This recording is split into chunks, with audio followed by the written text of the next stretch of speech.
بسم اللہ الرحمن الرحیم۔ قاضی کے پاس دو آدمی اپنا مقدمہ لے کر آئے۔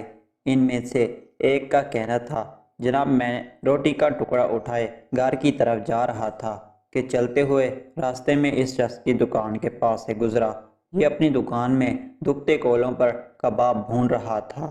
بھنے ہوئے گوشت کی مہک نے میرے قدموں کو جکڑ لیا تو میں نے وہیں کھڑے کھڑے روٹی کے لقمے بنائے اور اسی مہک کے تصور میں مزے لے کر روٹی کھانے لگا۔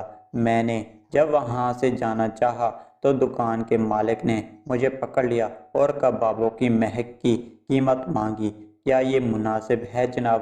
قاضی نے دکان کے مالک سے اس بات کی تصدیق کے بعد کہا، بالکل، تم اس خوشبو قیمت لینے کے حقدار ہو، اور اجرت کی مقدار ہمیشہ کام کے برابر ہو تو انصاف ہوتا ہے، لہذا تم طے کرو کہ اس مہک کے لیے کتنا چاہتے ہو۔ اس نے جواب دیا، 5 درہم۔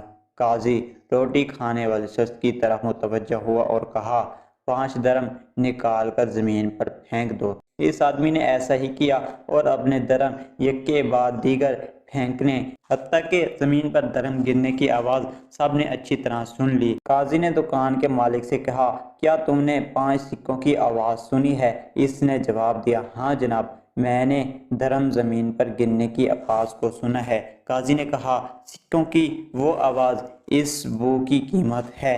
اس نے ناک سے کھایا اور اب تم نے اپنے کانوں سے اپنی قیمت وصول کر لی ہے۔